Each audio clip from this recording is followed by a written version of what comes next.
Halo kawan, dimanapun kalian berada, bagaimana kabarnya? Semoga baik-baik saja ya. Kembali lagi bersama saya Mo Firoihan.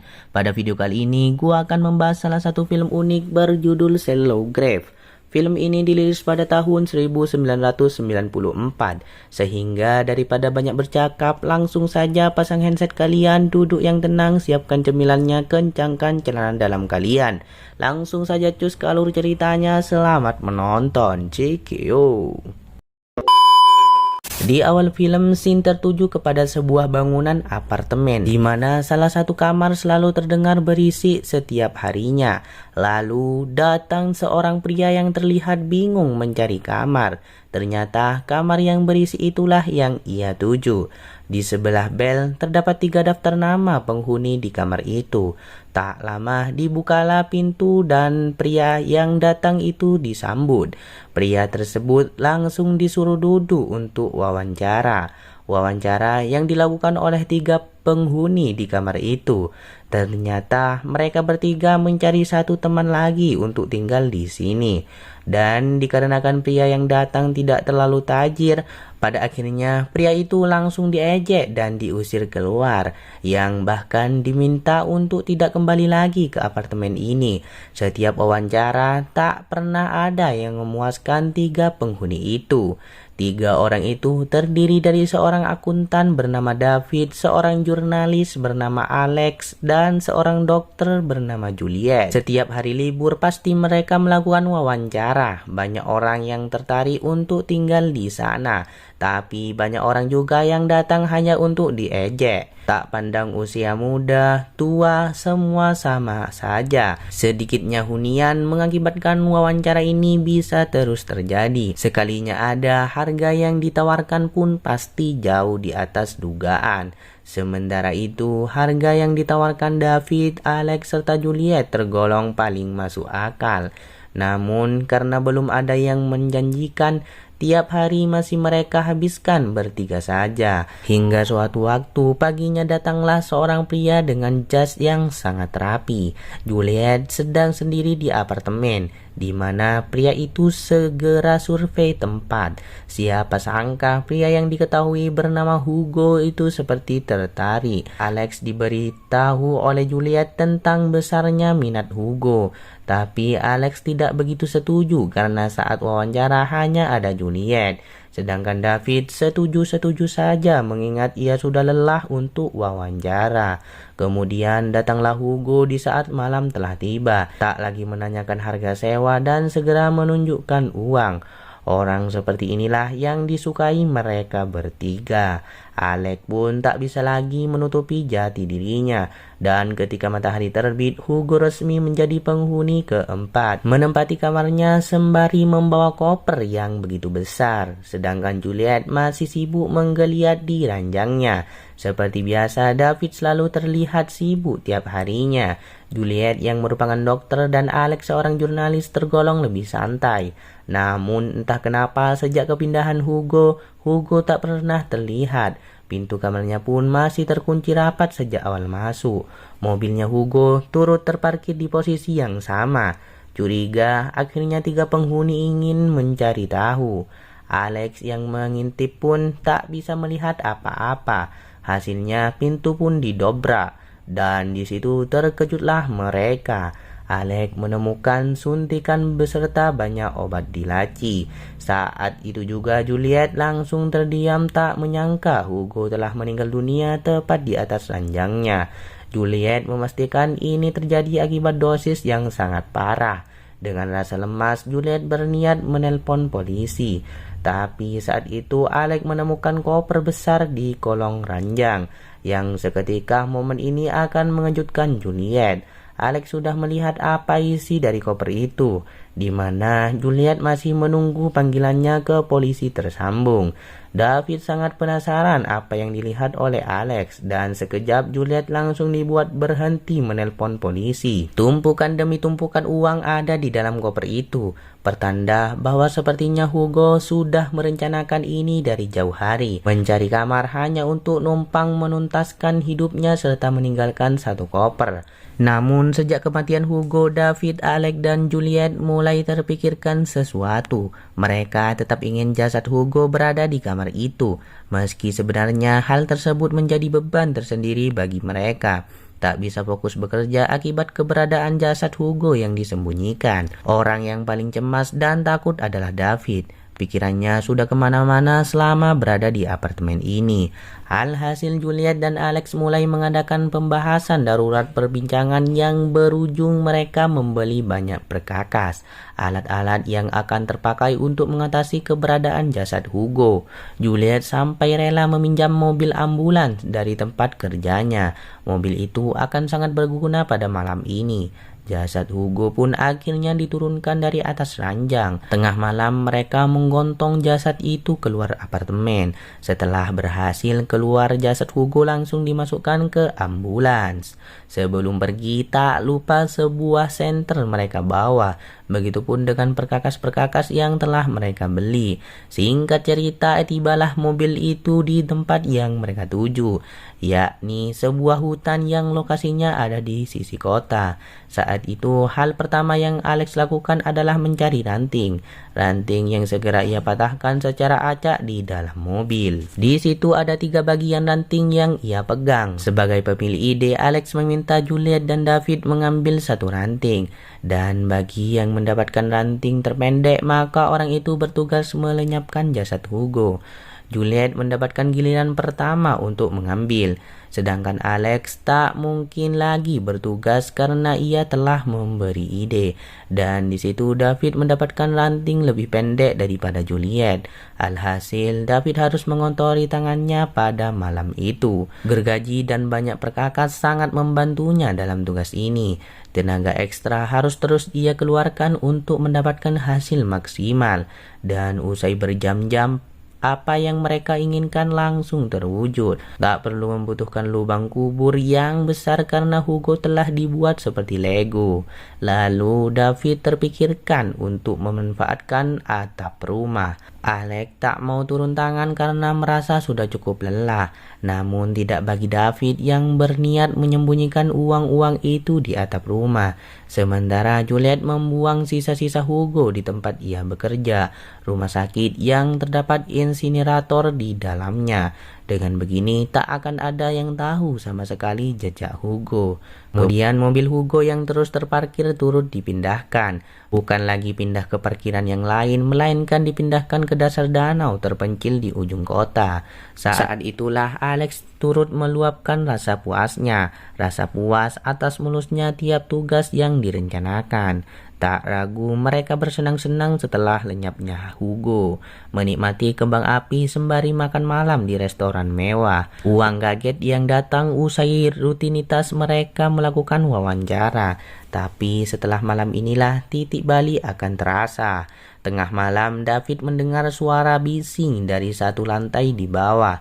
Ternyata ada satu penghuni tewas usai diserang oleh orang-orang tak dikenal. Atas apa yang dilihat David sangat-sangat ketakutan. Sementara itu Alex dan Juliet tetap tenang sembari menenangkan David. Tapi semakin lama waktu berjalan firasat David semakin jelek. Hingga di suatu titik ia memutuskan untuk beranjak ke atap rumah. Naik ke atas seorang diri tanpa memberitahu apa yang dilakukan. David diam-diam telah membuat sebuah bak air. Koper berisi uang-uang pun ia bungkus dengan plastik. Alex hanya bisa menduga-duga saja dari bawah, mendengar pergerakan David yang masih tak ia ketahui sedang apa. Akhirnya koper itu sudah dibenamkan ke dalam bak air. 1 jam berlalu, David baru berencana untuk turun. Sedangkan Alex sengaja menghampiri Juliet untuk memberitahu perilaku David. Parahnya, semakin lama didiamkan David semakin mengasingkan diri. Ia menjadikan atap rumah sebagai kamar barunya. Naas apartemen ini harus didatangi oleh dua orang pria. Dua pria yang tiba-tiba bertindak kasar serta menyekap Alex dan Juliet. Alex dibuat mati kutu dan ditanya soal sebuah koper. Saat itulah David semakin menyembunyikan diri di atap. Panik, Alex memberitahu koper yang dicari ada di atas. Jawaban Alex membuat Juliet sadar bahwa David dalam bahaya. David menyaksikan sendiri satu pria naik ke atap rumah. Namun usai naiknya pria itu tak ada lagi suara yang muncul. Sampai-sampai satu rekan sudah menunggu terlalu lama. Pada akhirnya tangga itu kembali dinaiki oleh satu pria lagi. Ia berusaha untuk menemukan rekannya dan juga koper berisi uang. Tapi justru dua pria yang datang langsung tak bernyawa. David pun turun untuk membebaskan Juliet dan juga Alex. Lalu David segera mengajak dua rekannya pergi, datang ke hutan yang sama di mana dua pria dijadikan Lego saat ini. Dalam waktu berdekatan, 3 korban terkubur di tempat yang sama. Paginya, Juliet sengaja datang ke tempat pemesanan tiket. Ia bertanya harga tiket penerbangan ke Brazil. Sekali terbang, Juliet kaget mendengar harganya. Di apartemen, Alex dibuat fokus kepada platform. Di atas sana, David sedang mengerjakan sesuatu yang tak lama ia melubangi platform itu di banyak titik. Rencana yang lagi-lagi tak dikomunikasikan kepada Alex dan Juliet. David memang tinggal satu apartemen dengan Juliet dan Alex. Tapi semakin kesini Juliet berserta Alex merasa tak dianggap lagi.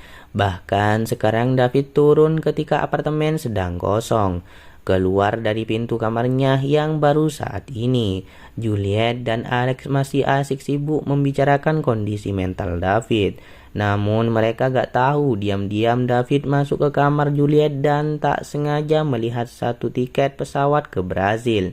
Singkat waktu datang satu orang pengacara beserta anak buahnya, menanyakan apakah mereka tahu tentang tewasnya penghuni di lantai bawah. Kebetulan di pagi itu hanya David yang tak masuk kerja. Alhasil, David pun berkata tak tahu apa-apa tentang kasus itu. Dan ketika malam hari, Alex dan Juliet segera mengambil tindakan. Mereka berdua naik ke atas di saat David sedang mandi.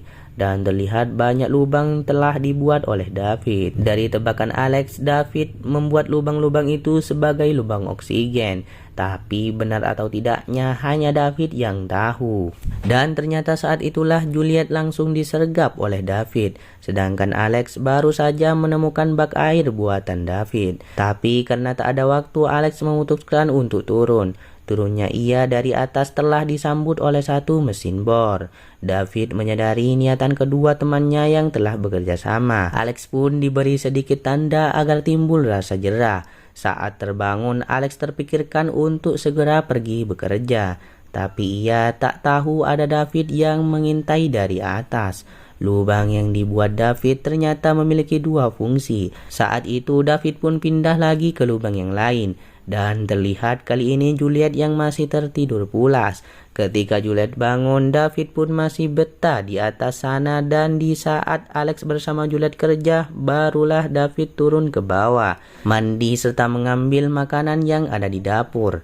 Namun mendadak terdengar suara wanita dari belakang yang ternyata Juliet tidak bekerja pada hari itu.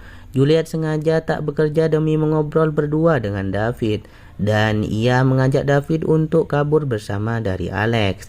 Sementara itu, Alex diberitahu bahwa bosnya sengaja memanggilnya. Siapa sangka sang bos meminta Alex membahas kasus terkait ditemukannya 3 jasad pria di hutan. Secara terpaksa, Alex harus berangkat ke hutan yang tak asing baginya, datang untuk mengangkat kasus ini sesuai perintah bos. Sedangkan Juliet sibuk untuk memberi sesuatu kepada David. Pintu kamar menjadi saksi atas apa yang terjadi hari itu. Sebagai lelaki, David terdiam seperti mati kutu. Alex baru saja selesai melakukan wawancara dengan polisi. Semakin dalam, ia semakin sadar identitas pelaku akan terkuak. Dengan penuh rasa lemas, Alex percaya diri semua hanya soal waktu. Para polisi menemukan fakta bahwa 3 pria tak lagi memiliki tangan, kaki, dan gigi. Semuanya terpisah dan ditemukan 100 meter dari TKP.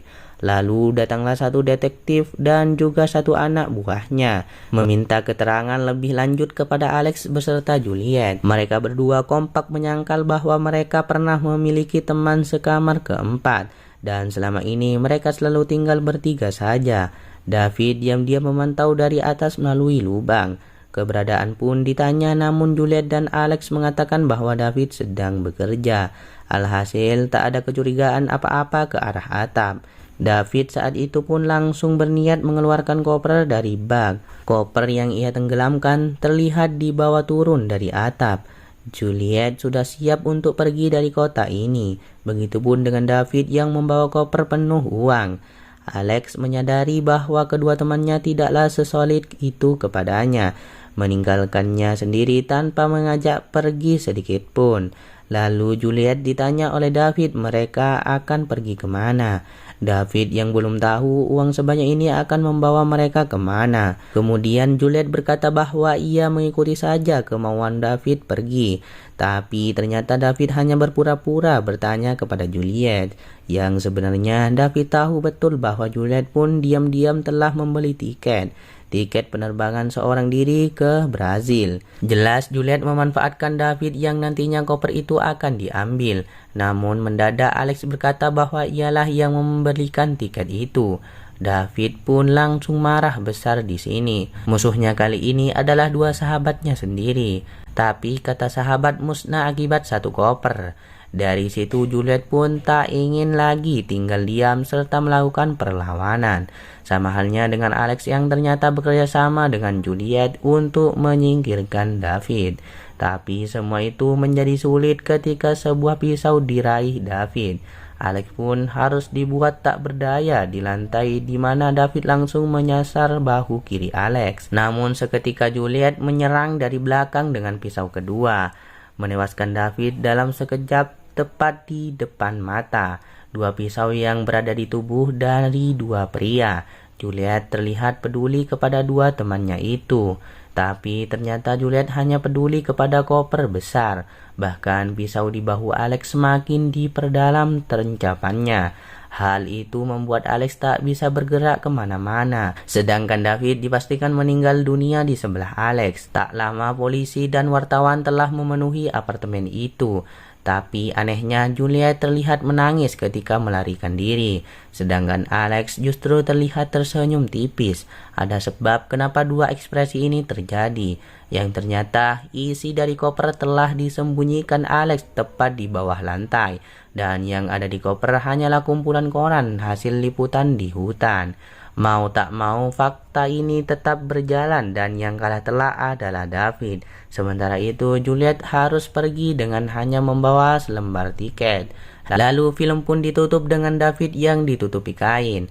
Film ini mengajarkan kita bahwa sedekat apapun persahabatan pasti ada celahnya. Contohnya 3 orang ini, yang dimana datang satu koper saja semuanya langsung kacau total. Apalagi dengan adanya satu kondisi yang menyulitkan mereka, yaitu adanya keberadaan jasad dari Hugo. Tidak tahu mau diapakan dan mereka ingin mengambil uangnya saja. Sampai-sampai masalah melebar kemana-mana. Luar biasanya setelah saling memanfaatkan satu sama lain ternyata pemenangnya adalah Alex. Alex yang diam-diam sepertinya tidak terlihat hebat, tapi ternyata otaknya berjalan. Oke guys, mungkin sampai di sini aja video kali ini.